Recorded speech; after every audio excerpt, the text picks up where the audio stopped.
this thing? I'll get something to clean that up. You are here because someone decided to give you a paycheck. Act like it. No, that can't be. That is not a janitor's stillness. Victor Aldrin, I know what you...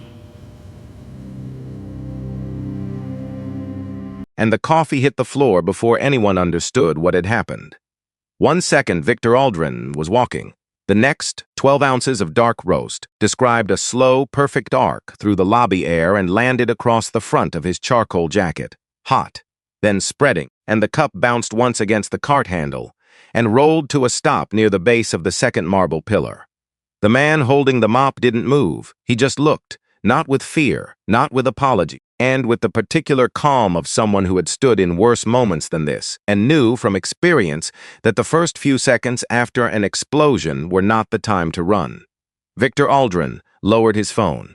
He looked at his jacket, then up at the man in the blue uniform, and the lobby went quiet in the way lobbies go quiet when something that was supposed to stay underground has just broken the surface. That was how it started. And that was how it always started, with something ordinary going wrong, and with everyone in the room waiting to see who would flinch first. Darnell Webb did not flinch. Darnell Webb was 42 years old and had not flinched at things considerably worse than spilled coffee.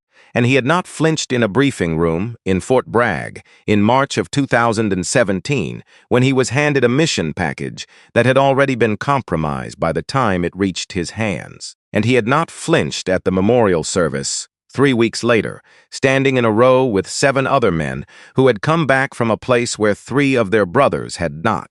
And he had not flinched through 3 years of civilian life that felt like wearing someone else's clothes, or through the 2 years after that, when he finally understood what he needed to do and started doing it. And he was not going to flinch now because a rich man had walked into his cart while looking at his phone. "And move this thing," Victor said. The words came out quiet, precise, like each one had been individually considered before release. Darnell looked at him. "I'll get something to clean that up. Not fast, not slow, just even." The voice of a man reading a weather report, and Victor's expression shifted. Not dramatically. It compressed, the way certain faces compressed when they encounter resistance they did not expect and are not equipped to process gracefully. "You'll get something," he repeated, like the words tasted wrong. "And that's your response?" "Yes, sir." "You don't apologize. I said I'd clean it." Someone near the reception desk pulled in a breath. Someone else stopped walking mid-step. Around them, the morning lobby of Crestfield Tower had become an audience without intending to. 30 people, and maybe more, all of them watching. Victor Aldrin was not a man who needed an audience to feel powerful. He had the kind of authority that didn't require witnesses, but he had one now, and which meant the next 30 seconds would need to accomplish 2 things at once, and put this man back in the correct position, and then do it in a way that reminded everyone watching what the correct positions were. "And do you know who I am?" Victor said. "Yes, sir. Then you understand what I'm saying when I tell you that this," he gestured at his jacket, "is not a small matter." "I'll get something to clean it," Darnell said again. Same words, same tone. A third time now. And somehow that was worse than if he'd raised his voice. Because there was nothing to push against, no fear to feed off, and just this man, and this unremarkable-looking man in a blue maintenance uniform, and who was simply standing there, saying the same thing over and over, with the composure of someone who had been through a great deal worse than this conversation, and found it, and on some level, and almost restful by comparison. And Victor stepped closer. "Let me tell you something," he said, lowering his voice to the register that was not quite private, but was designed to feel personal. "I don't know what you thought was acceptable at whatever facility you worked at before this one, but here, in this building, you are here because someone decided to give you a paycheck. That paycheck requires you to do your job without creating situations that I have to deal with at 7 in the morning." And he paused. "Are we clear?" Darnell looked at him. 1 second. 2. "I'll get something to clean it, sir," he said. Victor stared at him for 3 full seconds. The lobby held what it had. Then he turned away. "And get me Janet," he said to no one in particular, and walked toward the private elevator with the stride of a man who had said what needed saying and was already done with this conversation. Darnell watched him go, and then he bent down and collected the fallen cup and took a cloth from the lower shelf of his cart and began cleaning the coffee off the marble floor. And around him, the lobby slowly exhaled. Conversations picked back up. Footsteps resumed, but not everyone looked away. Celeste Aldrin was still watching. She was 34 and she had been standing near the elevator bank on her way to the 9th floor when it happened, and she had her tablet in her hand. She had been about to say good morning to the receptionist, and she had watched the whole thing instead. She was her father's daughter in a lot of ways. She had his eyes and his precision, and his ability to read a room without appearing to. And what she didn't have, and had spent most of her adult life quietly aware of not having, was his particular comfort with cruelty. The small, clean kind, the kind that was technically deniable but left marks. She had watched the janitor take it, and what she kept coming back to, standing there with her tablet forgotten at her side, was not the coffee or the shouting or even her father's face, and it was the janitor's hands. How still they were. Not gripped too tight, which would have meant suppressed panic. Not loose, which would have meant indifference. Just. Still. The hands of a man who had already decided before this moment that this moment would not move him, and that was not a janitor's stillness. She didn't know what it was yet, but she filed it away and walked to the elevator because she was her father's daughter in the ways that mattered, and she didn't ignore things that didn't fit the picture. 1 floor below street level, in the small room that smelled of old coffee and monitor glow, Elroy Banks had already seen everything. And he was 58 years old and built the way men who have spent their lives in physical work are built, wide and settled, and carrying a kind of weight that had nothing to do with size. He'd been head of security at Crestfield Tower for 6 years, and before that, 11 years in private security contracts across 3 states, and before that, and 9 years in the Army, and 2 tours, and the kind of experience that you didn't bring up in small talk, because there was no way to explain it in small talk. And he had 8 monitors. He watched all of them. He had been watching monitor 3, the lobby feed, when the cart got hit. He'd leaned forward when Victor started talking, and then the janitor had done the thing. The thing with the stillness and the same sentence 3 times, and Elroy Banks had gone very quiet, and he reached forward and pulled up the zoom on monitor 3. The face filled the screen, older, heavier at the jaw. 7 years heavier, maybe. But the posture was the same. The way the weight was carried was the same. And that specific quality of readiness that looked like calm, because it was past the point of needing to advertise itself. And you only got that from a particular kind of training, and done seriously, and over a long time, and in places most people never went. And Elroy sat back. His coffee was on the desk in front of him, and he didn't touch it. No, he said to the empty room, quietly, that can't be. But the screen said it was. Darnell Webb's first day at Crestfield Tower had been 14 months ago, and he had arrived with a reference letter from a facilities management company in Indianapolis that Elroy had run a standard check on. Everything clean, nothing flagged. The man mopped floors, cleaned filtration units, managed the waste disposal on floors 7 through 14, and he did his job without complaint. He was early, consistently. He was quiet, consistently. He was also, Elroy was now almost certain, not who the HR file said he was. Or rather, he was exactly who the HR file said he was. But the HR file had no idea who that actually meant. And Elroy picked up his coffee, put it down again without drinking.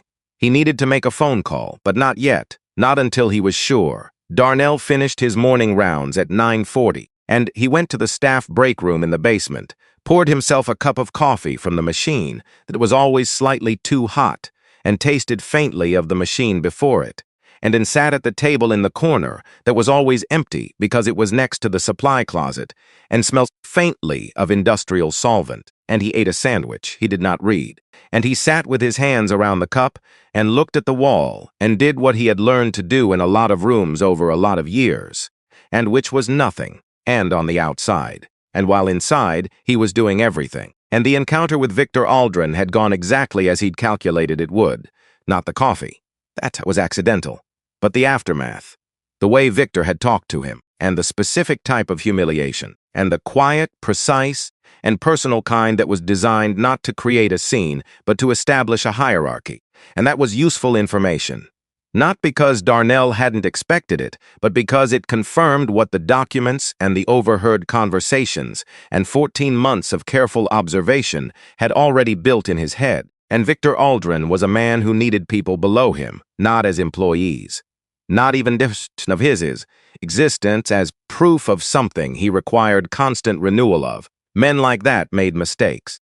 And they made mistakes because they never really looked at the people they considered beneath them, and which meant those people could do things right in front of them, and in plain sight, and never be seen. And 14 months of not being seen, Darnell had learned to use invisibility a long time ago, and in a lot of different kinds of rooms.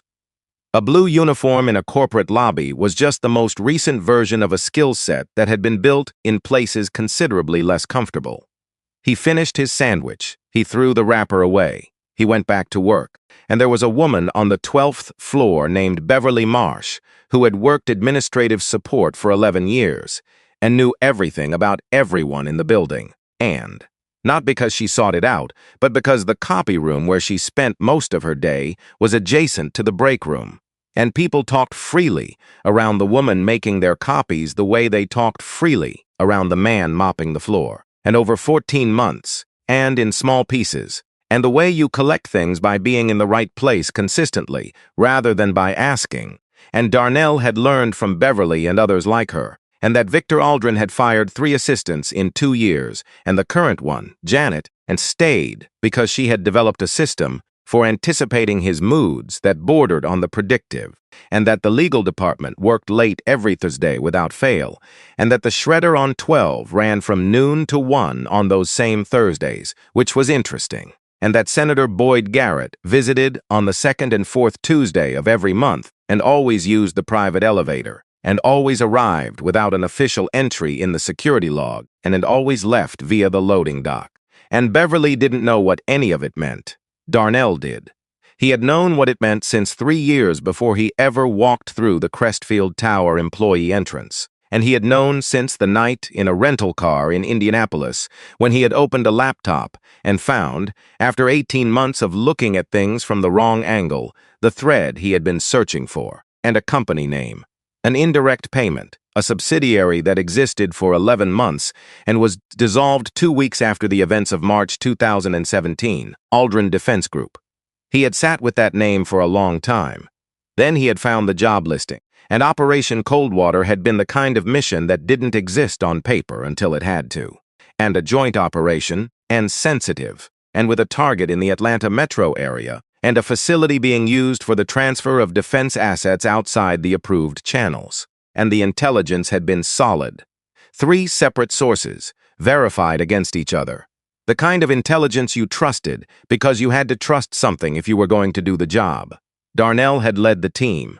8 men went in, and the 3 who didn't come back had walked into a corridor that was supposed to be clear, in position, in the dark, waiting.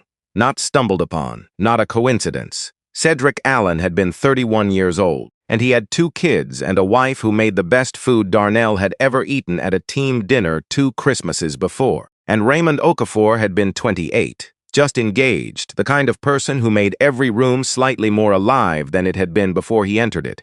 Jerome Banks had been 25, the youngest.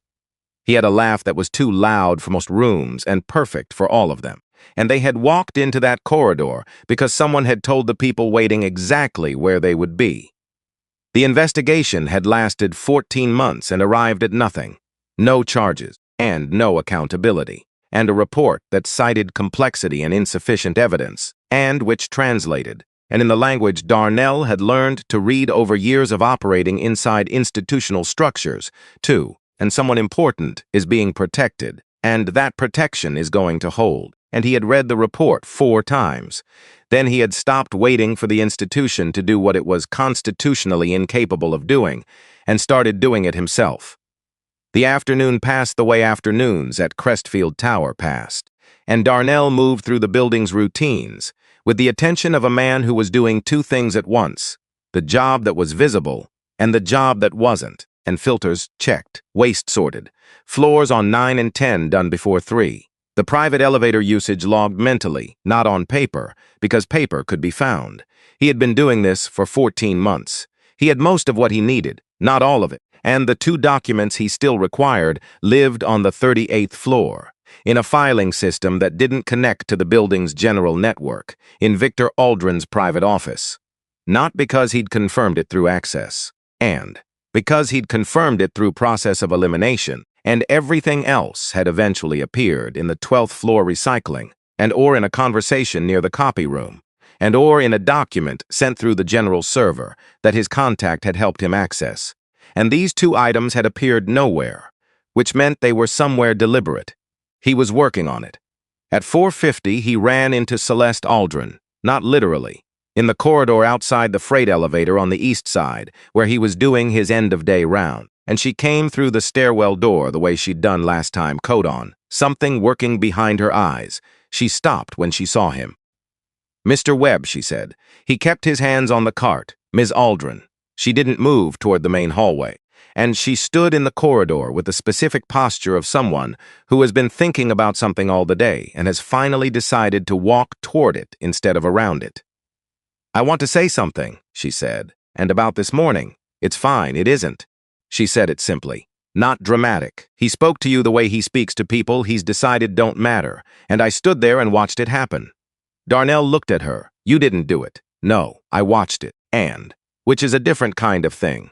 She held his gaze. "I've been watching it for a long time, actually. Not just with you, with a lot of people in this building." And she paused. "I keep telling myself it's just his manner. That underneath it, She stopped. "I'm not sure I believe that anymore." Darnell said nothing, and she looked at him with the expression of someone who has just said something more honest than they intended and is next deciding whether to pull it back. She didn't pull it back. "I notice things," she said. "It's what I do. I noticed the way you held your hands this morning, and the way you stood." She paused. "People who've been through difficult things stand differently. I don't know what you've been through, but it's visible if you're looking." He kept his face quiet. "I'm not asking you anything," she said, "and I just wanted you to know that I saw what happened this morning, and that I don't think it was acceptable." He looked at her for a moment. "Good evening, Ms. Aldrin," he said. She almost smiled. It wasn't an entirely happy expression, but it was real. "Good evening, Mr. Webb." She walked to the main corridor. He went back to the cart. But she had confirmed something he'd been tracking for 2 months. Celeste Aldrin was not her father. She saw things, she remembered them, and she was reaching slowly. And the way people who are paying attention reach when the picture they've been living inside stops adding up, and towards something she couldn't yet name. And he filed that away and went back to work. And the parking structure was 2 blocks east of the building, on a street that had been in the process of construction for the better part of a year, and was therefore mostly empty after 6 in the evening. And Darnell parked his truck in the far corner, under a light that had been broken since his 3rd week and had not been reported to the city because he had not reported it.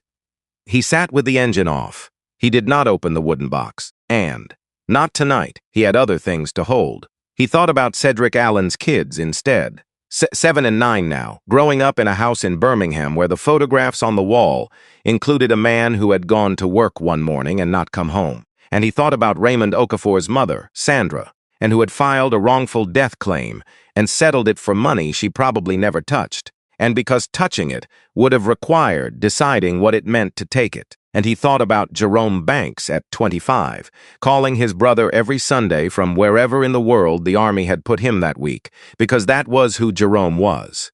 He thought about what it meant to have done this for 3 years. Outside the building, and then 14 months inside it. What it cost in the actual arithmetic of living, not the grand version, but the daily version. The calls not made, the Thanksgiving in a hotel room in Indianapolis because going home felt like lying, and the particular weight of knowing something that you couldn't share with anyone who would understand it, and carrying that alone in rooms where no one knew who you were. He thought about all of it without flinching, because it was his to carry. He had chosen it, and he was close enough now that the end of it was no longer theoretical. At 9:11 p.m., someone knocked on the passenger window. 2 taps, even spacing. Darnell turned, and Elroy Banks stood outside in a plain jacket and dark pants, and not his uniform. and with his hands visible at his sides, and which was either a coincidence or a deliberate signal. And Darnell didn't believe in coincidences. He held Elroy's gaze through the glass. 4 seconds. Then he rolled down the window. Neither of them spoke immediately. And this was the kind of silence that happened between people who had learned that a room told you more in the first 30 seconds than most conversations told you in an hour, and who were both using those 30 seconds. Elroy spoke first. "I know who you are." Darnell looked at him. "And I've known since this morning." And I pulled up the lobby camera and ran the zoom. Elroy's voice was level, the voice of a man who had also learned not to perform things. "My name is Elroy Banks. I served 9 years. 2 tours, 82nd Airborne. I was never Delta, but I was close enough to know what a Delta operator looks like when he's standing still in a lobby." He paused, which is nothing like a janitor. Darnell said nothing. "Your name was in the Coldwater report," Elroy said, "and the unclassified version, which is mostly black bars and careful empty language. But the names of the men who didn't come back were in it. Those they left in." He stopped. "Jerome is my little brother. The air in the parking structure was cold and still, and no traffic from the street right now, no other cars moving, and just 2 men in a dark corner of a building that was mostly finished being constructed, and talking about something that had started 7 years ago and had been moving, and invisibly, and ever since. And Jerome Banks," Darnell said. Elroy's jaw moved once, a small controlled adjustment, the only thing that moved on his face. 25 years old, Elroy said, youngest of 3, called me every Sunday, didn't matter where he was. He paused, and last call was February 2017. He said the mission felt right, said his CO was solid. A pause. He meant you. Darnell absorbed that. "Why haven't you flagged me?" he said. 14 months. You've had 14 months. I thought about it, and Elroy didn't look away. For about 45 seconds. Then I thought about what it means that you're here. What you came to do. He looked directly at Darnell. "You didn't come here to cause trouble. You came here because you found something." "Yes. And you've been building on it." "And yes." Elroy nodded, the nod of a man who had already made this decision before he walked over here and was now simply confirming it out loud. "And I've been in that building for 6 years," he said. "I have access to things you can't reach from where you're standing." He paused. I want to finish this." Darnell looked at him for a long moment. The cold came in through the open window. Neither of them moved, and Jerome trusted people carefully, Darnell said. "I know. He learned it from me." Elroy held his gaze, but when he trusted someone, he meant it, and the only time he mentioned his CO by name was that last call, and he stopped. He trusted you. Darnell sat with that. He thought about Jerome Banks at 25, finding a phone wherever the Army had put him, calling his brother every Sunday. He thought about what it meant that Elroy had been in this building for 6 years, and not 6 years after. 6 years in this specific building, on this specific floor, watching this specific man come and go every day.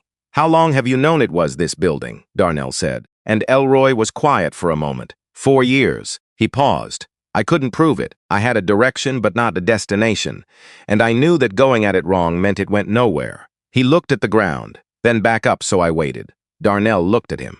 "How?" he said. "And 4 years of waiting." Elroy's expression did something that was not quite a smile. "Jerome would have called that ironic," he said. "And me learning patience, that was always his department." Darnell was quiet. "Then I'm close. 2 documents I can't reach. Both on 38. Both in Aldrin's private office. I have access to floors you don't." "I know. Building master key, elevator override, and camera loop capability on a 40-second delay." He said it without pride. "Just inventory. I've never used any of it. I've been waiting for a reason that was solid enough. And now?" Elroy looked at him. "And now you're sitting in a parking garage 2 blocks from the building, where the man who got my brother killed has his office on the 38th floor, he said. And you've been inside that building for 14 months doing something I couldn't do alone." He paused, "And that's solid enough." Darnell looked at the steering wheel for a moment. He thought about everything that came before this. 3 years outside, 14 months inside, every morning with the cart and the clipboard and the counted cameras, and every piece of paper from the 12th floor recycling, every overheard conversation, every small, unremarkable Tuesday in a building where he was invisible by design.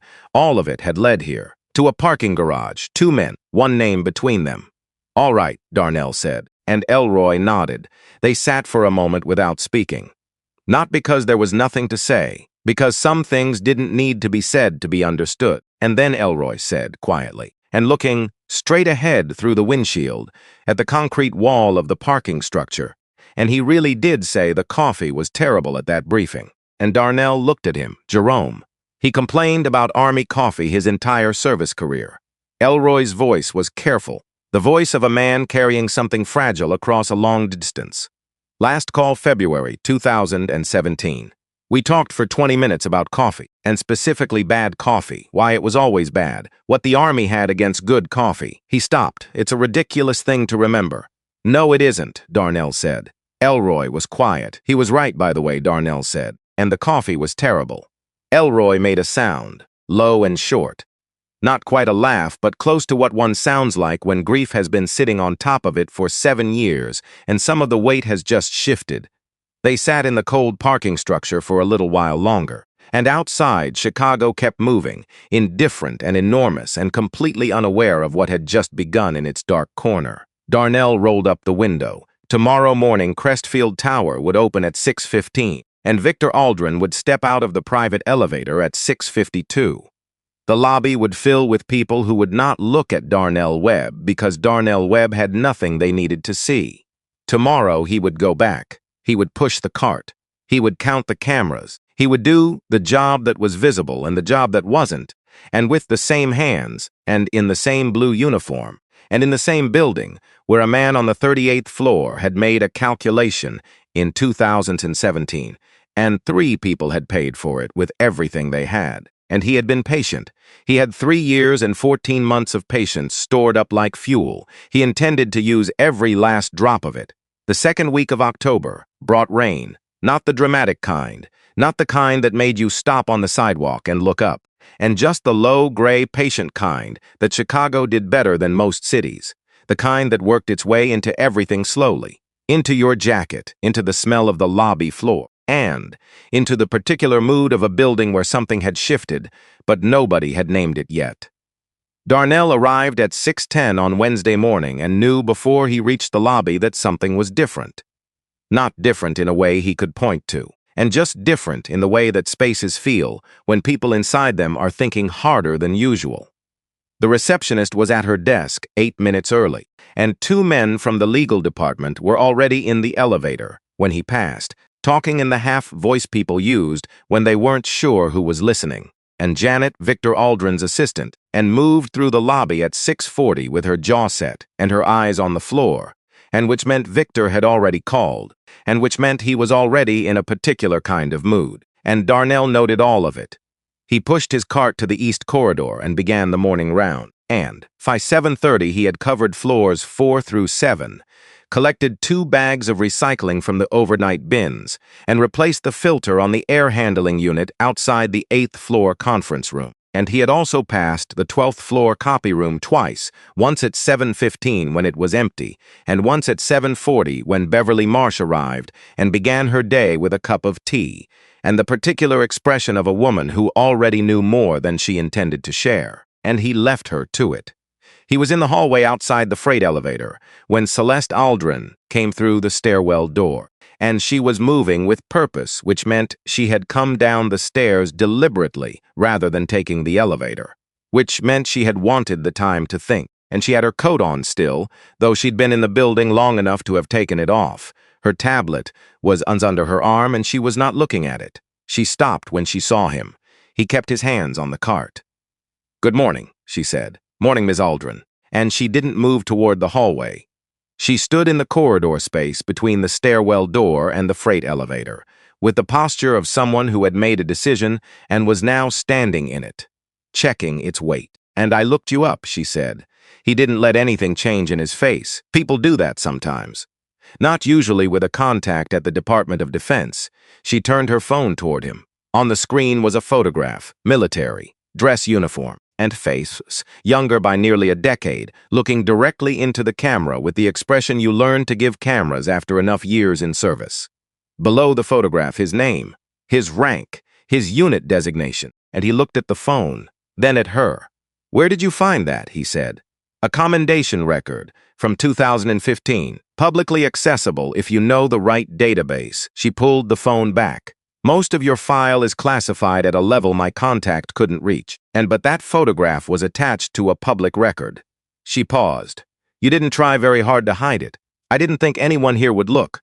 She held his gaze. And why would a Delta Force Master Sergeant be mopping floors in a defense contractor's building? He said nothing. She took a breath. The kind you take when you're about to say something you can't unsay. I found something else. Independently, before I called my contact, and she looked at him steadily. Operation Coldwater. The freight elevator hummed somewhere above them. A door opened and closed on a distant floor. The hallway held its breath. Tell me what you found, he said. And not because he didn't know, because he needed to know what she knew and where she'd found it. A legal filing from 4 years ago. A wrongful death claim filed by a woman named Sandra Okafor, and her son was Raymond Okafor, 28 years old, who died in a military operation in March of 2017. She watched his face while she said it, which he noted. She was looking for something specific, and the settlement agreement cited a subsidiary of Aldrin Defense Group as a party to the claim, and the case was sealed. The docket entry wasn't. You went looking for sealed cases, he said. I went looking for anything connected to the phrase Operation Coldwater after I found it in your file. The docket entry came up in a secondary search. She paused. And I'm very thorough when I'm looking for something. He nodded once. That filing was supposed to be invisible. Most things that are supposed to be invisible aren't. They're just inconvenient to find. And she held the phone at her side. Her voice had dropped, not softer but quieter, the register of someone saying something true and wanting it to land precisely. Father's company paid that settlement. Yes, and which means my father's company was connected to what happened to those men. He didn't answer that. The answer was already in the room. How many men? She said. 3. He said the names the way he always said them, and not performed, not rushed. Cedric Allen, Raymond Okafor, Jerome Banks. She closed her eyes. 2, then opened them. Jerome Banks. Is that connected to Elroy Banks? Jerome was younger brother. Something moved through her expression that took a moment to settle. And Elroy has been here 6 years. Yes, before you. Yes, she absorbed that. He could see her building the picture, adding what she'd just learned to what she'd carried in, seeing how it changed the shape of things. And how long have you been working on this? All of it, not just here, 3 years outside. 14 months is inside, and you have something. Most of it. Not all. She looked at him, not the way people looked at him in the lobby, through him or past him. Directly. What do you still need? And documents that live on the 38th floor. They've never come down. Which means they're being kept deliberately. She was quiet for a moment, doing the math he could see her doing, and the cost of what he was asking, even implicitly. Who she was in relation to what he was describing. What it would mean to be standing where she was standing and make one choice versus another. I'm not asking you for anything, he said carefully. I want to be clear about that, and I know you're not. She looked at the floor briefly, then back up. My father did this, she said it quietly, to herself as much as to him, and giving it language for what might have been the first time. Not just the settlement, the thing that made the settlement necessary. The evidence points that way. The evidence you have. Yes, she nodded. Once. Slow, and the nod of a person who has arrived somewhere they didn't plan to arrive. I need time to think. Take what you need. Don't do anything that gets you removed from this building before I've finished thinking. He held her gaze, and understood. She started toward the main hallway, stopped without turning. Cedric Allen. Did he have family? 2 kids, Darnell said. 7 and 9 now. She stood still for a moment. Then she walked away. He listened to her footsteps until they turned the corner, and then he picked up the mop and went back to work. Theo Webb arrived on Thursday without calling ahead. Darnell was in the basement sorting recycling when his phone rang. Unknown number with a Chicago area code, and he stood up straight before he answered, which was not something he consciously decided to do. I'm out, said the voice. I've been standing here for 20 minutes, trying to decide if I was going to call. He closed his eyes for 1 second. Don't come in, and I'm not trying to come in. A breath on the line. Controlled frustration, the kind that came from someone who had been holding it in for a long time and was using a lot of energy to keep it in a little longer. And, can you come out? He finished the recycling first. He went out through the side entrance on the Sir Service Street and found Theo across the road, leaning against a building with his hands in his jacket pockets.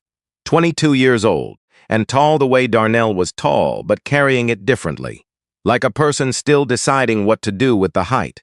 And he had his mother's jaw and the look on his face that Darnell had seen before on people who had rehearsed a conversation so many times in their head that when the actual moment arrived, the rehearsal felt wrong, and they had to start over from nothing, and they stood looking at each other across the wet street.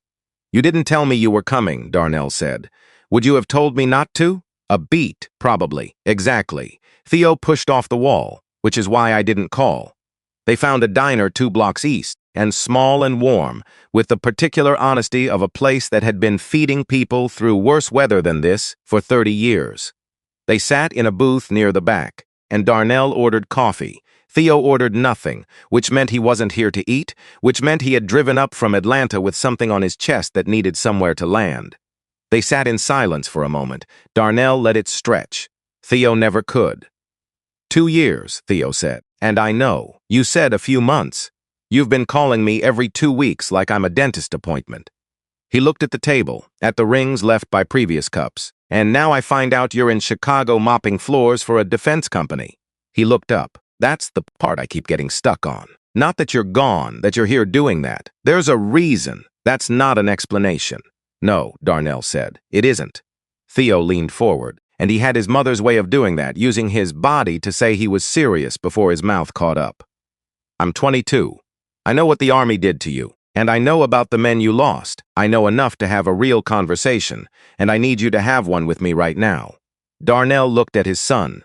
This was his son, and who had driven up from Atlanta without calling because he was worried enough to do that, which was its own kind of language, the kind that didn't need translating. And Cedric Allen, and Raymond Okafor, and Jerome Banks, and Darnell said. And Theo went still. "You remember those names? And the memorial. I was 15. You made me sit through the whole thing. You didn't complain once. I never forgot that." Theo was quiet, waiting. Those 3 men died because someone told the people waiting for them exactly where they were going to be. Darnell kept his voice even, and this was not a story that got louder with feeling. It got quieter. Someone sold that information. The investigation that was supposed to find out who produced nothing. And, because certain people required protecting, and were protected. He paused. "I found out who. It took 3 years. And that person runs this building." Theo sat very still. "Victor Aldrin," Darnell said, "through a subsidiary, through a structure designed to be untraceable. And it took 3 years to find the thread and 14 months inside this building to confirm it." He looked at his son. "That's why I'm here. That's why I'm mopping floors." Theo stared at him. And he was doing what young men do when they receive information that changes the shape of a story they thought they already knew. Going back through it. Recalibrating. The silence lasted long enough to mean something. "You're not here because you lost your mind," Theo said finally. "And no, you're building a case. Yes, for 3 years. Yes, long and slow, the way you exhale when you've been carrying a particular tension and it's been given somewhere to go." And then he looked up. "Who else knows? Elroy Banks. Jerome was his brother. He's been here six years." Theo's eyebrows moved. He was already here when you. He found the same direction from a different starting point. Couldn't move on it alone. And now there are 2 of us, and a third who's starting to find her own way to it. "Victor's daughter," Theo said. He'd done his homework, or guessed well. "She's not her father." Theo absorbed that. He looked at the table again, then back up. "I want to help." No, not yet." He held his son's eyes. "I am this close, and I have been working toward this for 3 years, and I am not going to let anything knock it sideways in the last stretch." Theo looked like he was going to push back. He took a breath for exactly that purpose, and then he let it out again. "Fine," he said. The word carried everything he wasn't saying, which was a lot, but he was holding it correctly. "Fine, thank you. Don't thank me. I think this is the most insane thing I've ever heard." That's allowed. Theo almost laughed. Not quite, but almost. It changed his face in a way that made him look briefly like the kid Darnell remembered from before Atlanta, from before the divorce, from before everything that the years had done to the simple fact of a father and a son, and Darnell let himself see it without doing anything with it. Go back to Atlanta, he said. I'll call you when it's done. How long? Days, maybe a week. Theo looked at him, the look of someone deciding how much to believe. Then, okay. He slid out of the booth, paused. You look tired, and I'm fine.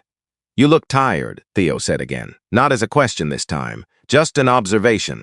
The kind his son offered sometimes when he didn't know what else to give, and then he walked out into the rain. Darnell sat with his coffee for a few minutes. Then he went back to work. The contract signing was set for Tuesday. A Department of Defense procurement deal worth $340 million, and Aldrin Defense Group as primary contractor. Senator Boyd Garrett as the government liaison who had steered the contract through its relevant committees. Press event, photographers, journalists from 3 defense publications. Elroy had flagged it to Darnell 2 weeks earlier, and they had been near the freight elevator, early morning, talking about the maintenance schedule in the way they always talked about things that had nothing to do with the maintenance schedule. Big event on 38 next Tuesday, Elroy had said. I heard, and they'll want maintenance up there, before and during. That would be useful. I can make useful things happen, Elroy had said. Nothing more, no details laid out, no plans named, just the shape of something agreed to and set aside until the time came. And the time came on Tuesday morning. Darnell arrived at 5:15. He came through the loading dock on his standard credentials, took the service elevator to 8, walked to the supply room where the upper floor event kit was stored, cart, fresh head, and the specific cleaning solution required for the 38th floor conference room. He signed it all out under his employee number, which would appear in no one's logs as unusual, because Elroy had made sure of that 2 weeks ago. And at 6:40 his phone vibrated once, a text from a number that didn't appear in any directory. Cleared for 38, service corridor active until noon. He pocketed the phone. He took the service elevator up.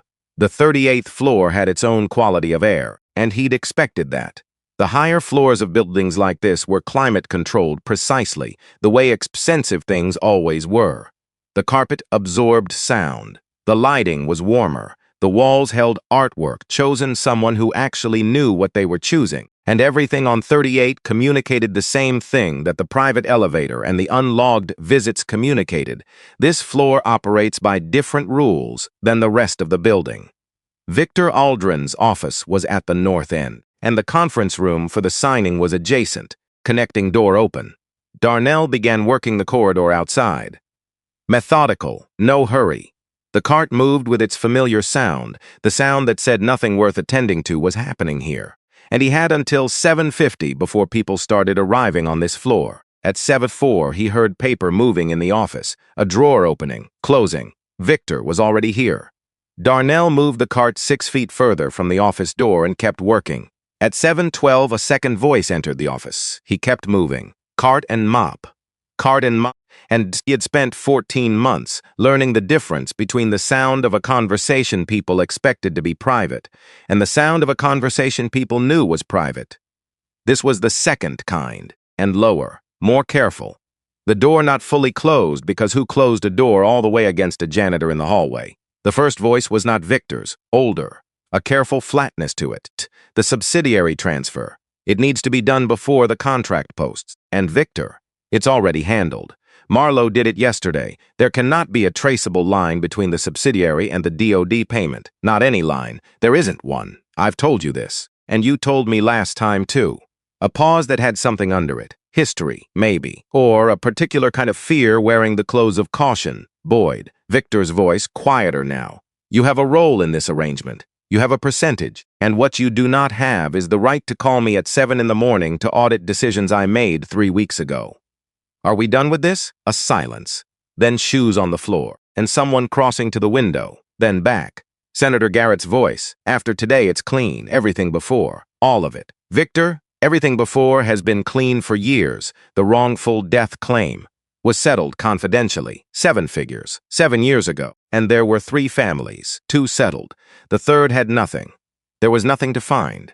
Darnell had stopped moving the cart, and he stood in the corridor, with his hands on the handle and his eyes on the middle distance, and he focused very carefully on the specific sensation of his fingers against the metal and the temperature of it, the slight roughness of the grip tape that had started to peel on the left side. He breathed once, The third family had nothing because the evidence had been buried well enough that 3 years of looking almost wasn't enough.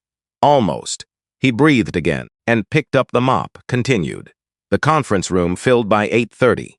Victor at the head of the table, and Senator Garrett arriving at 8:42, working the room with the fluency of a man who had been performing warmth in professional settings for so long that the performance and the thing itself had become indistinguishable, and photographers along the east wall. 4 men from the Department of Defense arranged on one side of the table, like they were posing for a photograph that had already been decided.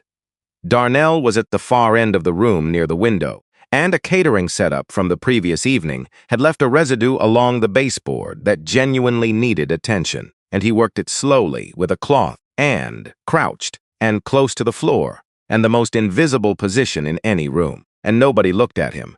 At 8:57, the main door opened.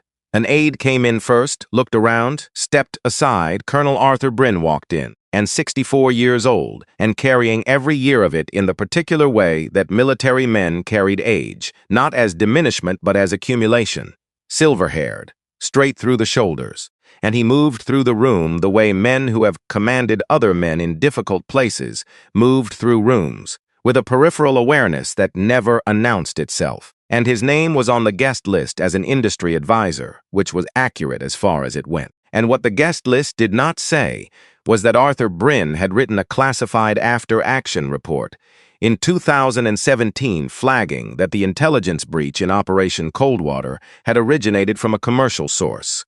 He had been told it was being handled, and he had signed the report. He had spent 7 years not being able to unsign it. Darnell knew this because he had spoken to Bryn twice on the phone over the past year, and brief, careful, but real. Bryn worked the greeting circuit, handshakes, the professional small talk of men who operated at this level and had learned to do it efficiently. He moved through the room without hurry. Then he turned toward the far window, and his eyes moved the way they always moved. Not searching, just taking inventory.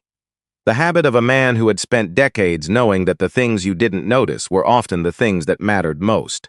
His gaze reached the far corner, and stopped. Darnell kept working the baseboard. He did not look up. 3 seconds passed. 4. Then Arthur Bryn walked across the conference room, all the way across it, through the photographers and the DOD men and the journalists and the catering staff, and he stopped in front of Darnell and brought his right hand up in a formal military salute. The room went quiet in layers. Darnell straightened. He looked at Bryn. He returned the salute, precise, correct, the way it was done, and Victor Aldrin turned from the head of the table. "I heard you were in Chicago," Bryn said in a normal voice. "Not performing, just saying it. I didn't know you were here. 14 months, sir. We should talk." "Yes, sir." And Victor Aldrin had gone the color that certain men went when blood left their face faster than they could manage. His expression was controlled at the center. At the edges, it was doing something that required visible effort to contain, and Senator Garrett had turned from the window. He was very still, the stillness of a man who had learned not to show what he was calculating.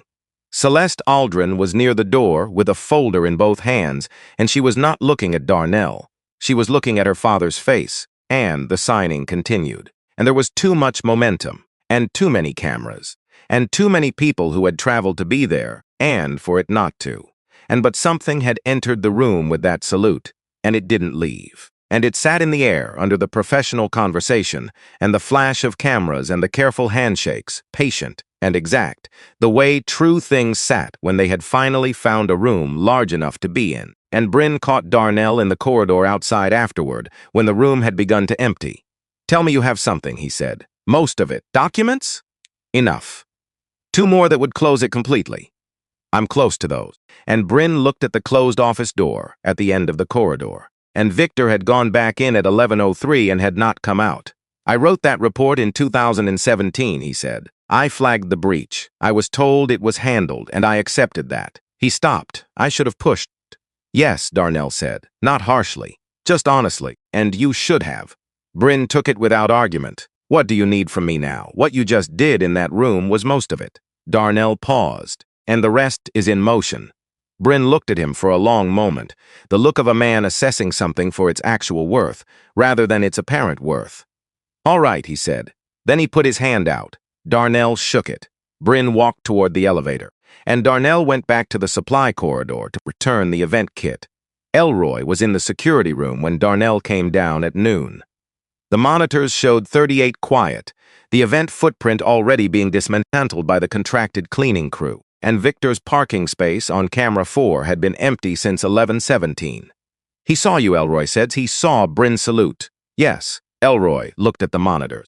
He had the expression of a man who had held something tightly for a very long time and could feel it beginning to be possible to set it down.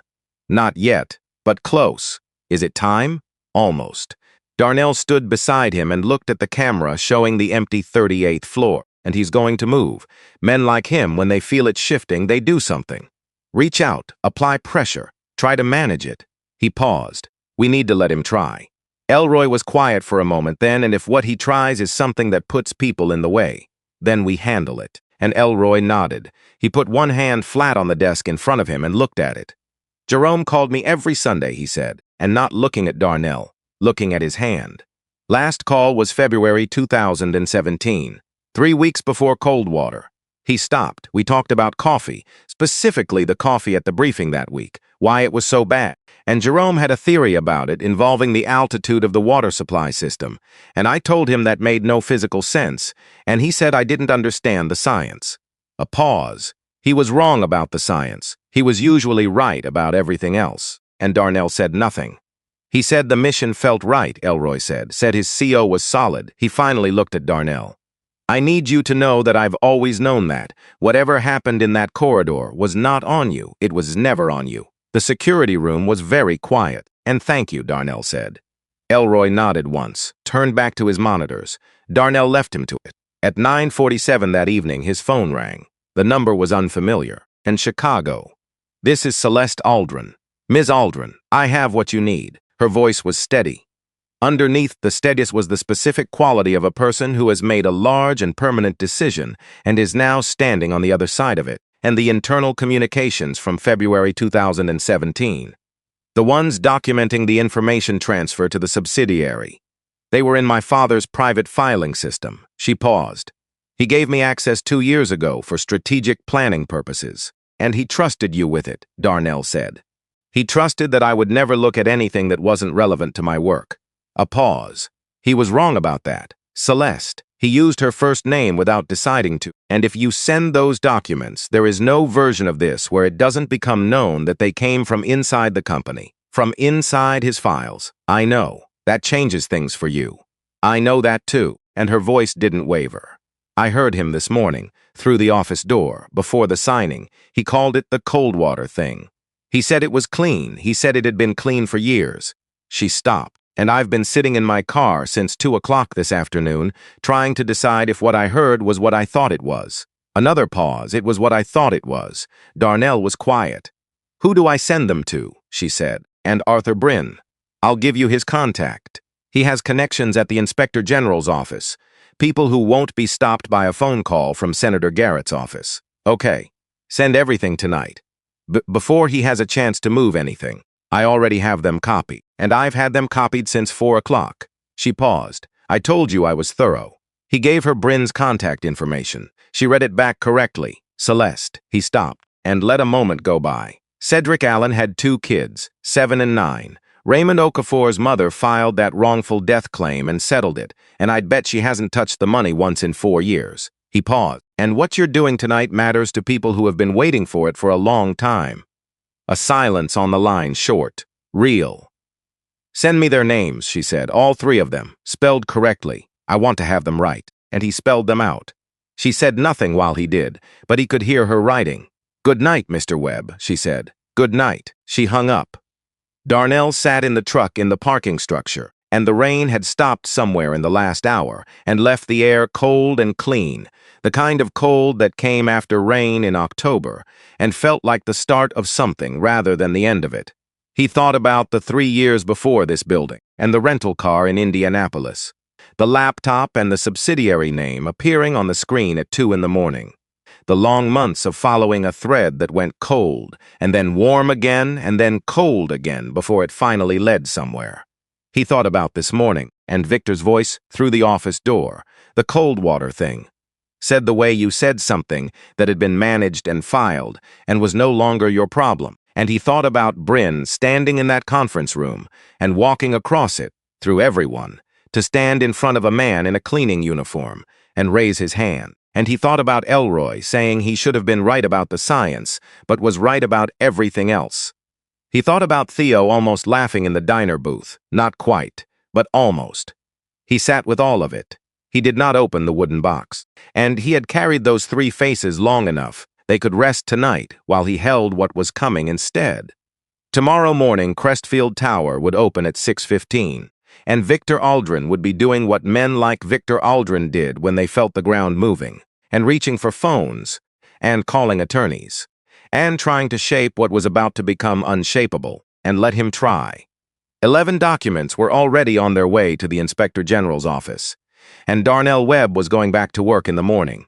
Wednesday morning arrived without ceremony. No rain, just the threat of it, and the sky that particular shade of gray that Chicago wore when it was still deciding, low and heavy and patient, the kind of sky that made the city look like it was thinking. Darnell arrived at 6:10. Same entrance, same badge, same cart waiting in the supply room where he'd left it the night before. And he checked the wheels, checked the mop head, signed the daily log under his employee number, the way he had done every morning for 14 months. Nothing about the routine was different. Everything about the morning was. He could feel it before he reached the lobby, and buildings had moods, the way people had moods. And the mood of Crestfield Tower on this particular Wednesday was the mood of a place that had been running on one kind of energy for a long time and had woken up to discover the fuel had changed overnight. And the lobby staff arrived quieter than usual. The receptionist was at her desk before 6:30, and she was not doing the things she normally did first thing. She was watching the elevator, and Janet came through at 6:51, a full minute before Victor Aldrin's elevator typically arrived. And she had the look of a woman who had already received information she hadn't asked for and was deciding what to do with it. And 2 men from legal were in the corridor outside the 8th floor conference room at 7:05, talking in the way people talked when they needed to appear to be talking about something ordinary while actually talking about something else entirely. And Darnell moved through all of it with his cart and his clipboard and his morning round. He counted what he always counted: cameras, exits, faces. The faces were different this morning, not the faces themselves, but the quality of attention behind them. And people were looking at things they didn't usually look at each other, at their phones, at the elevator bank, at him. Not the way they usually looked at him, which was not at all. This was different. He'd pass someone in a corridor, and they'd look up a half second too long before they looked away. He didn't know exactly what they'd heard or how much of it, and word moved through a building like water moved through old pipes, and fast in some places, and slower in others, and always finding the cracks you didn't know were there. And he finished floors 4 through 6 by 8:15 and was heading toward the supply room when Elroy materialized at his left shoulder. And Elroy had a way of appearing without announcement that had stopped surprising Darnell sometime in the 3rd month. And he moved through the building the way men move through spaces they had spent years learning, and without friction, and without announcement, and as if the building made room for him out of habit. An Inspector General's office called at 7:05 this morning, Elroy said. He was looking straight ahead, walking at the pace of a man doing nothing in particular. Bryn's contact moved faster than I expected, and they spoke to the building's legal department at 7:40. He paused. Victor's attorney arrived through the private entrance at 7:58. Before Victor, Darnell said. Victor's car is still in the garage. He's been here since 6:30, and he didn't use the private elevator. He came in through the loading dock. Darnell absorbed that. And Victor Aldrin coming in through the loading dock was Victor Aldrin doing something he had never done. In the 14 months Darnell had been watching him, which was move through his own building in a way that reduced the chance of being seen. And Senator Garrett, Darnell said. His office put out a statement at 6:50.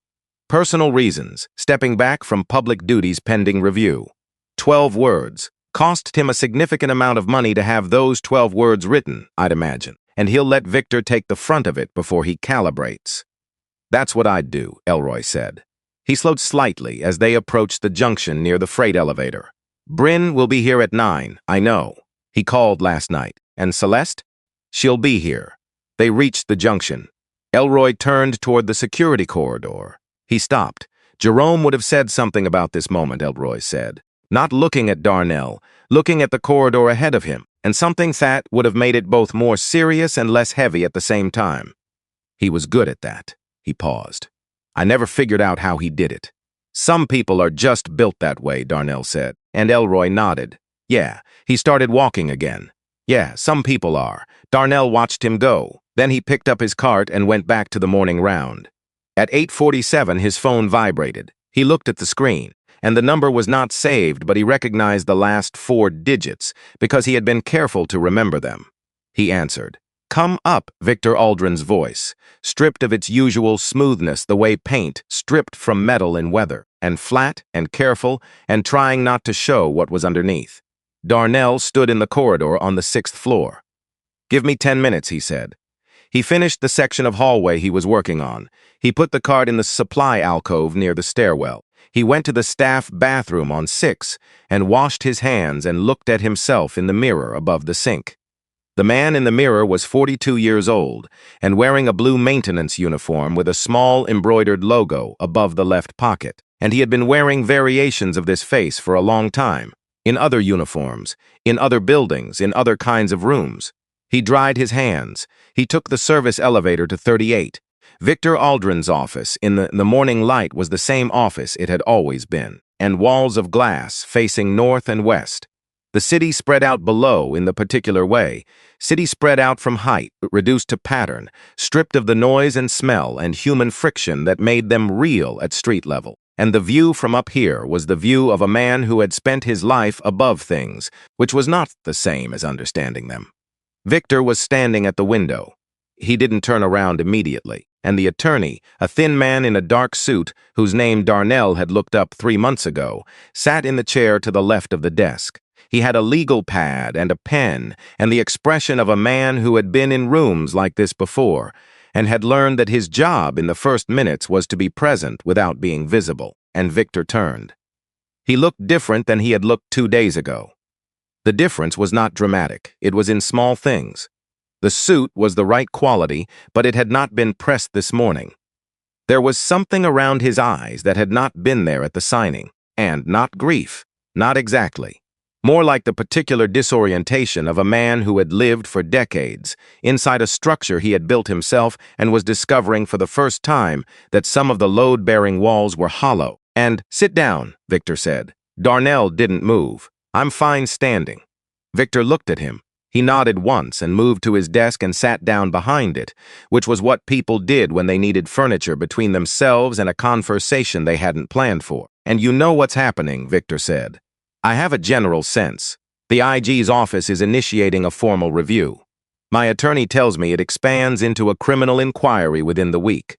He said it with a flatness that was working hard to sound like control, and the documents that initiated this process originated from within this company. Darnell said nothing. From my files specifically, Victor said. Silence. Victor looked at him with the expression of a man trying to locate a seam in something that appeared seamless. And I need to understand what you want from being here. 14 months in that uniform, doing what you've been doing. He paused. People don't do something like this without wanting something. People like me, Darnell said, and Victor caught himself. A small recalibration, men with your background, men who ran those kinds of operations. He paused. I'm trying to have a conversation. No, Darnell said. You're trying to find out if there's a number, and if there's a position or an arrangement that makes this stop. He looked at Victor across the desk. There isn't. Victor's jaw tightened at the hinge.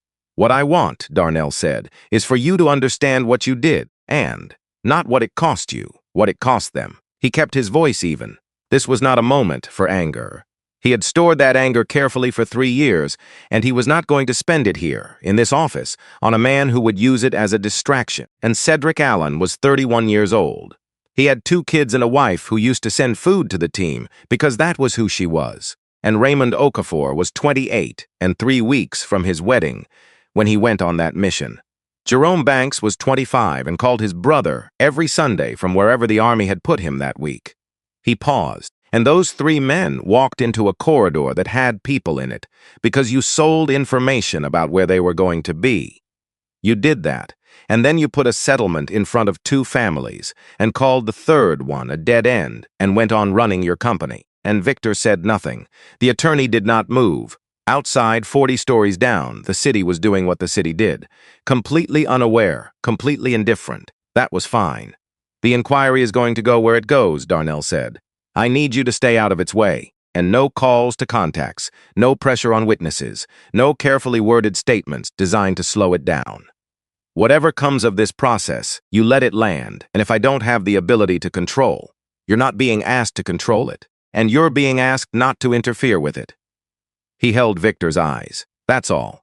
Victor looked at the desk, then back up. He looked like a man searching for a door in a room that didn't have one. There's nothing I can offer you, he said. More to the air than to Darnell. And no, Darnell said. There isn't. Victor nodded. A single, slow nod.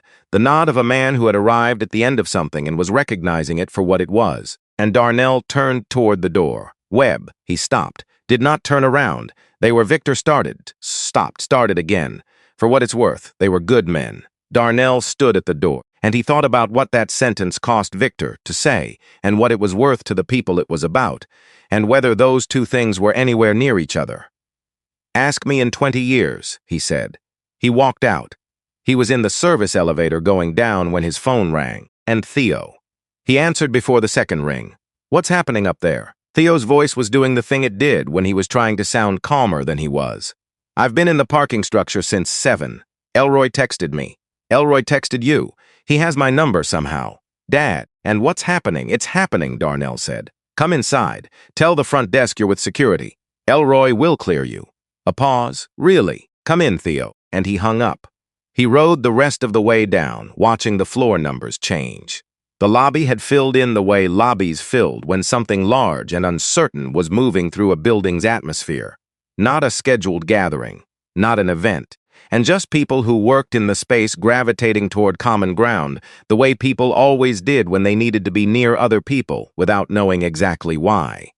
30, maybe 40 people, standing in loose arrangements and talking quietly, looking at phones, looking at each other. Looking, some of them, at the man in the blue uniform who came through the lobby hallway with his cart and moved to the edge of the space and left the cart there and stood without it for the first time. And he stood in the lobby of Crestfield Tower without his cart. It was a small thing. It felt significant in the way. Small things felt significant when they were actually something else in a thinner disguise, and he was aware of the shift in the room's attention. The way it turned toward him and then adjusted, recalibrated, tried to reconcile the blue uniform with the salute it had witnessed 2 days ago in the conference room above. Some people managed it. Some hadn't gotten there yet, and Elroy appeared near the reception desk. He caught Darnell's eye across the room and held it for a moment. Then he looked toward the main entrance.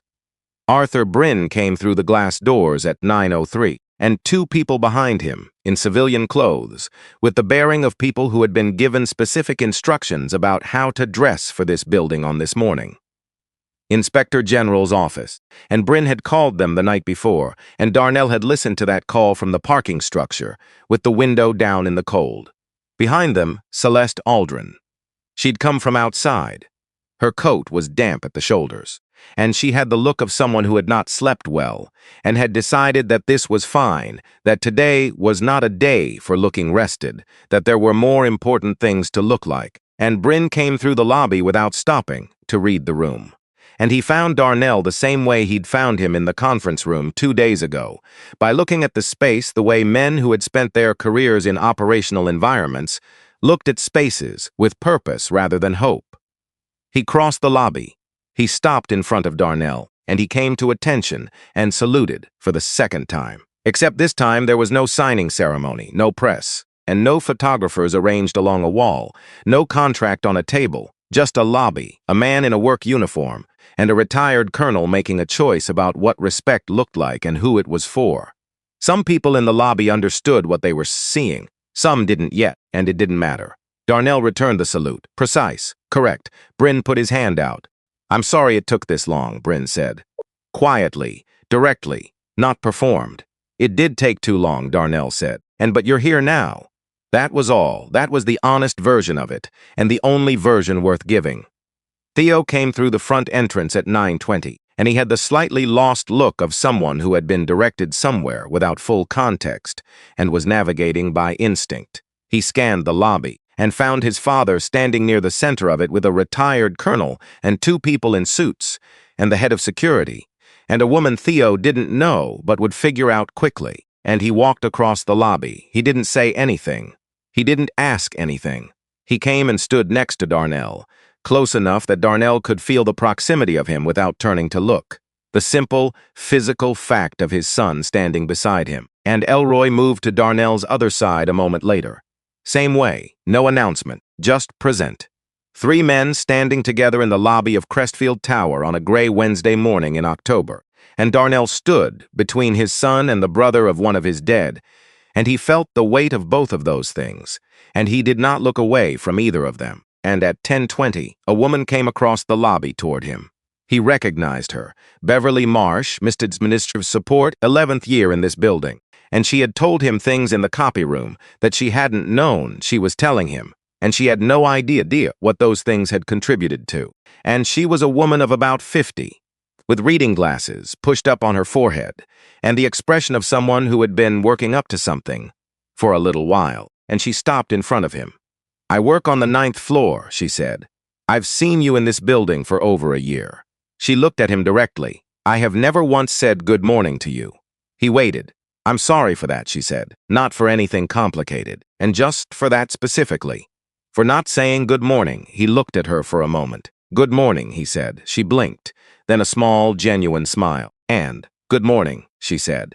She walked back to the elevator. Theo, beside him, said nothing. But Darnell felt him shift his weight slightly, the way people shifted when something had moved through them that they weren't ready to name yet. And at 11:30, Celeste called for the building's staff to gather. She stood at the center of the lobby without a microphone or notes, and without the prepared composure of someone who had planned to make a speech. She had been outside, and her coat was still on.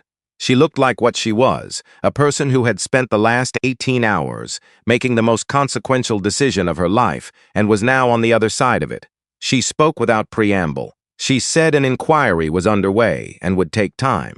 And she said she couldn't speak to outcomes, but could speak to how the company would conduct itself while the process ran, which was with full cooperation, and without the kind of careful language designed to perform transparency while preventing it. And she said she was aware of the specific events that had brought this morning into being.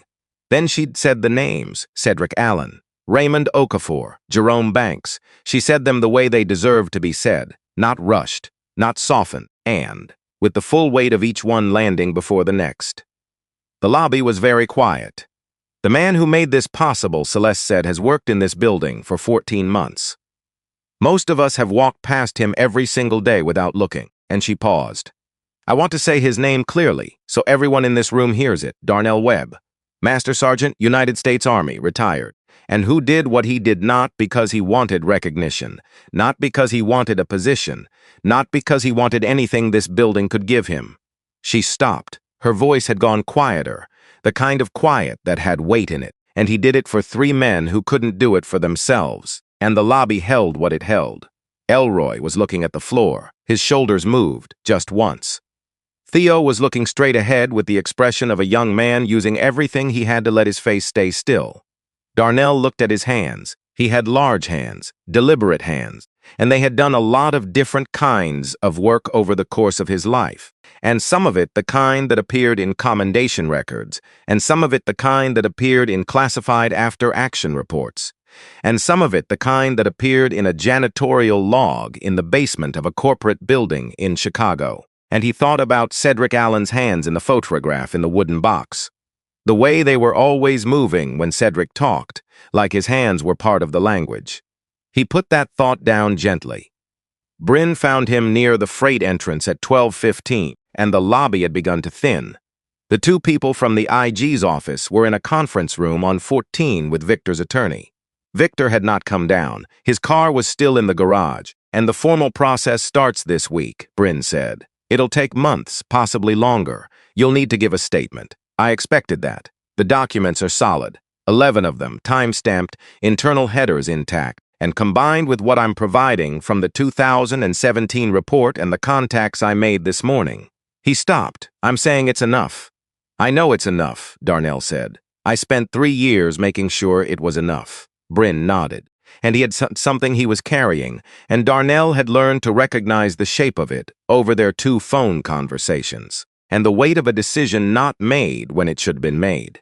The specific burden of having written a report that could have changed something, and having let it be buried, and having spent 7 years in the knowledge of that. In 2017, Bryn said, and I wrote the report. I flagged what I found. My commanding officer told me it was being handled, and I accepted that. I had a career, he stopped. There's no ending to that sentence that works. And no, Darnell said. There isn't. I know. I can tell you this, Darnell said. The work you put in this morning mattered.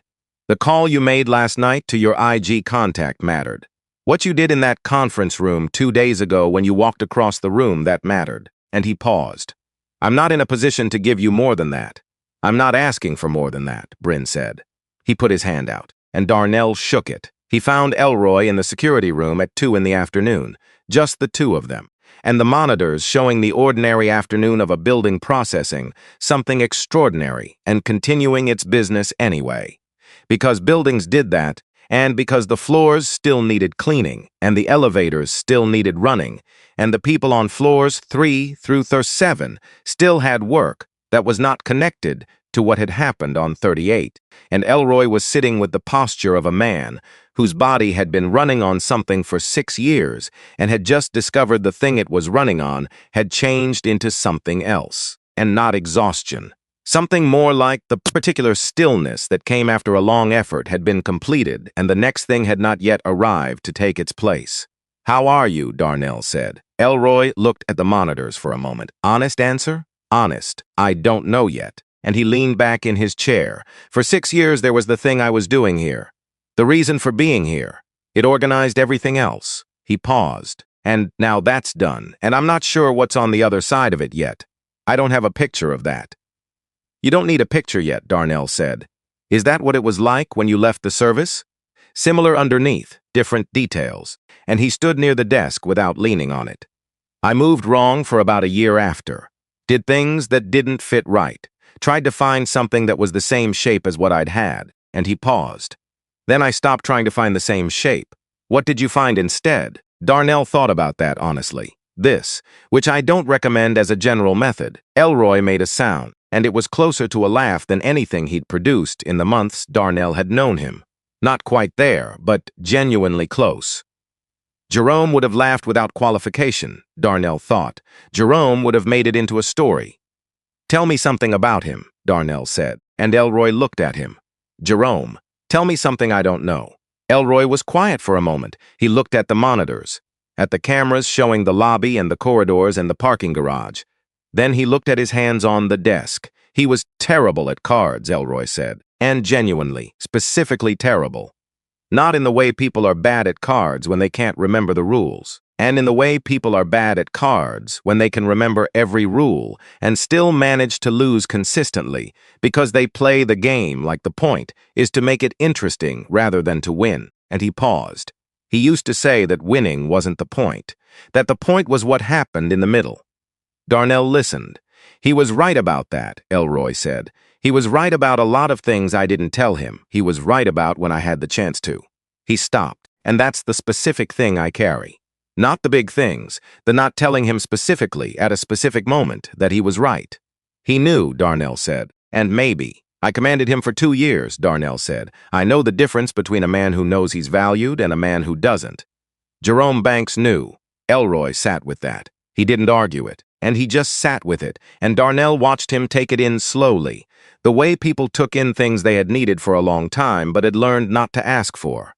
After a while, Elroy said, "What are you going to do now?" And give a statement to the IG. Answer what I know and what I can prove and let the rest of it be what it is. He paused, and then I'm going to go to Atlanta for a while. Elroy looked at him. Theo, he has a place. Second room. Elroy nodded slowly. Good, he said, and not as a comment on Atlanta. as a comment on the fact of a son and a father and a second room, and whatever would happen in it when two people who had been at a distance for 2 years stopped being at a distance. "And what about you?" Darnell said. Elroy looked at the monitors.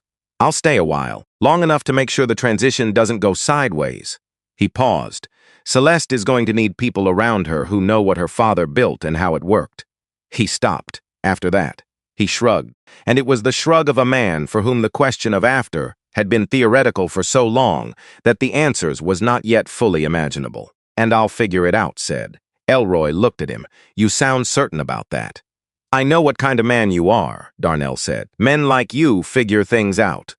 Elroy was quiet for a moment. Then he nodded once, turned back to his monitors. Darnell left him to it, and Celeste found him in the supply corridor on the 4th floor at 3:15. He was doing an actual maintenance task, a filtration unit near the elevator shaft that had been on his list for 2 weeks, and that he had kept finding reasons to defer, and he was cleaning it now with the attention he gave everything, which was the full amount. She leaned against the opposite wall and watched him work for a moment without speaking, which was a quality he had come to associate with her, and the willingness to be in a space without filling it. "I spoke to Sandra Okafor this morning," she said. "A's mother." "He kept working," she cried, Celeste said, for a while. "Then she told me she'd been waiting for a call, and any call, that she'd been waiting to hear something from someone since 2017, and it was the waiting that had been the hardest part." She paused. 7 years of waiting for a phone to ring. Darchel said nothing. "I also spoke to Cedric Allen's wife, and she has the 2 kids, the 7- and 9-year-old. Celeste looked at the wall. She said she'd given up expecting anything, that she'd decided a long time ago that expecting something just meant being let down again, and she couldn't afford that anymore, and she stopped. She said the kids ask about their father every month still, like clockwork. Every month, he set down his cloth. He turned and looked at Celeste. She was not performing this. She was not building to something. And she was just telling him what she'd heard because she'd heard it, and it had weight, and she needed somewhere to put the weight. "You did something today that cost you," he said. "Yes, and it'll keep costing, and I know that. How are you holding it?" She looked at him with the expression that he had first noticed in the lobby 14 months ago, the one that didn't look through him or past him but at him. "And I keep thinking about the things I said to my father's employees on his behalf," she said. "Meetings I ran, presentations I gave, for years, about the company's values and the company's standards and the company's commitment to operating with integrity." And she paused. "I believed those things. I said them because I believed them. You couldn't have known, no, but I know now, and I knew something was wrong for longer than I admitted to myself." She looked at her hands. "That's the part I have to sit with." And he thought about what to say and decided that the honest thing was also the true thing, and that those were not always the same, but in this case they were. "And the day I walked into this building," he said, "I had 3 years of looking for something I was afraid I wasn't going to find. And I walked in here with a story that was already written in my head, and I was prepared for the possibility that the building was just a building, and Victor Aldrin was just a man with enough distance between himself and what had happened that I'd never be able to close it." And he paused. "And what closed it was you." She looked at him. "Not your father's mistake," he said. "Not the documents, you. The way you looked at something that didn't fit the picture and kept looking at it instead of deciding to stop." He held her gaze. "That's not nothing." She was quiet for a moment. "And there's something else I want to do," he said. "Not for me, tell me, the 3 names. I want them in the wall in the lobby, and not a plaque on a stand, not a display case. In the stone, at eye level, at the main entrance." He paused. "So people walk past them every morning and every evening. So it's just a thing that's there. The way everything important should just be there." She didn't hesitate. "And done," she said. He nodded. She pushed off the wall. "Will you come back after everything is done?" "To see us," he said. "I'll come back to see it." And she walked toward the elevator. He watched her go. Then he finished cleaning the filtration unit, because it still needed doing, and he was still here, and the work was still the work, regardless of everything else. He found Theo in the parking structure at 5:40, and his son was sitting on the hood of his car, looking at the concrete ceiling of the structure, the way he looked at things when he was trying to work something out. And the thing was large enough that looking at it directly didn't help, and he heard Darnell's footsteps and looked over. They stood for a moment without speaking. The parking structure was cold in the specific way. Enclosed spaces were cold in October, the kind of cold that had been gathering all day and would still be there in the morning. "And I've been thinking about what you told me," Theo said, "in the diner, about Cedric and Raymond and Jerome." He stopped. "About what you've been carrying. It wasn't a burden," Darnell said, "and it was a debt." Theo looked at him. "What's the difference? A burden is something you put down when you get tired. A debt is something you pay until it's paid." He paused. "This one's paid." Theo looked at him for a long moment, and the look of someone who was deciding how much to believe and then deciding to believe all of it. "Are you okay?" Darnell thought about that. Not the quick version. Not the version designed to reassure, and the real version, the one that required actually going through the day, and everything in it, and checking.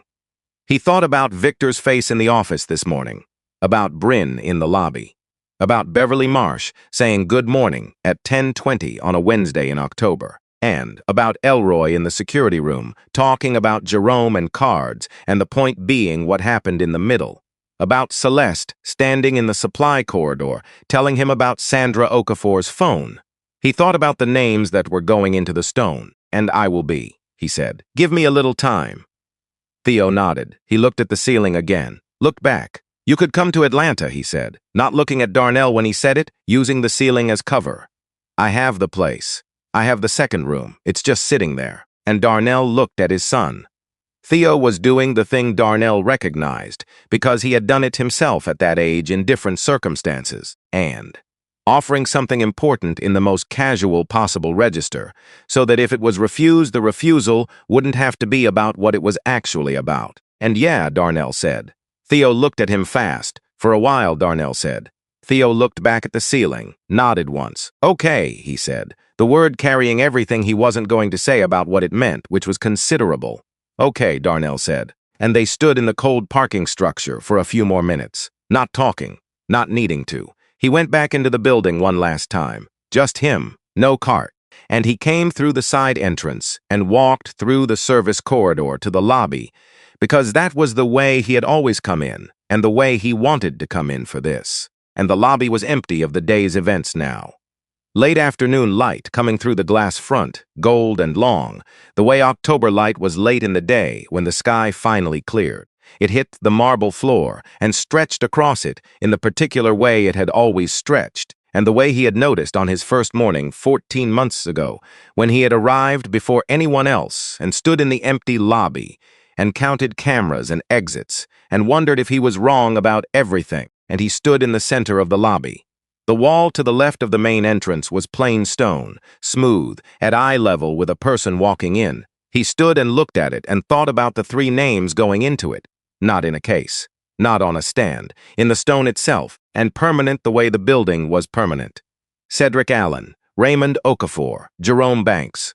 People would walk past those names every morning, not knowing who they were, most of them, and not knowing what they had done, or where they had been, or what the last few minutes of their lives had looked like in a corridor that was supposed to be clear. And they would walk past and see three names in the stone, and some of them would stop once in a while, and some of them wouldn't, and that was fine. That was exactly right. That was what it meant to be remembered instead of memorialized, and to be present in the ordinary motion of a day, rather than set apart from it under glass. And he stood there for a while. He let himself feel everything that the lobby held. The morning 14 months ago. The coffee and Victor's voice, and the 30 people who had watched without looking, and the nights in the parking structure, and the conversations near the freight elevator, and the 12th floor recycling, and Elroy's 2 taps on the window, and everything that had moved, slowly and quietly and without announcement, from that first morning to this one, and he let it be what it was. And then he turned and walked out through the main entrance. The air outside was cold and clean. The sky had resolved itself sometime in the afternoon into something clear and honest, and very blue at the horizon, and the city moved around him with its complete indifference, which was not a criticism, but a fact. The city had its own work, and he was one person walking out of one building on one block of it, and that was exactly the right scale for what this moment was. And he walked, not toward the parking structure, not anywhere specific. And just down the block, and then the next block, and then the one after that.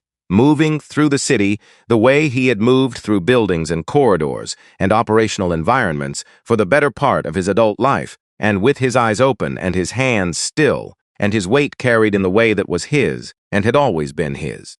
And he thought about Jerome Banks calling his brother from wherever in the world the army had put him that week, and finding a phone, and finding the time. And because that was who Jerome was, and Jerome knew that the people worth calling were worth calling from anywhere. And he thought about Cedric Allen's hands moving when he talked. He thought about Raymond Okafor, 28 years old, 3 weeks from his wedding. He held them. He held them the way he had carried them for 7 years, which was completely and without putting them down. And then, slowly, and walking west on a Chicago street in the clear October afternoon, and he let them rest. And not let them go. Rest. There was a difference. And he had always known there was a difference, and now he felt it in a way he hadn't before, and the specific quality of a thing that had been carried a long distance being set down. Not because you were done with it, but because it had arrived where it was always supposed to arrive, and it could stop moving now. And he walked. The city moved around him, enormous and indifferent and completely alive. A truck downshifting on the avenue. 2 women with coffee walking faster than the people around them, and a kid on a bicycle navigating the gap between a parked car and a bus with the specific confidence of someone who had done it 1,000 times. All of it ordinary, all of it exactly right. He had been a soldier, and he had been an operator in rooms and environments that most people would never see and could not imagine. And he had been a man with a wooden box in a cold parking structure, and a cart in a corporate lobby, and a debt that had taken 3 years to locate and 14 months to settle. And now he was just a man walking west on a Chicago street in October, with the sound of the city around him, and Atlanta at the end of a drive, and a second room waiting, and a son who had driven up without calling, 'cause he was worried, and that was its own kind of answer to a lot of things. And he walked until the light changed. Then he turned and went to get his truck.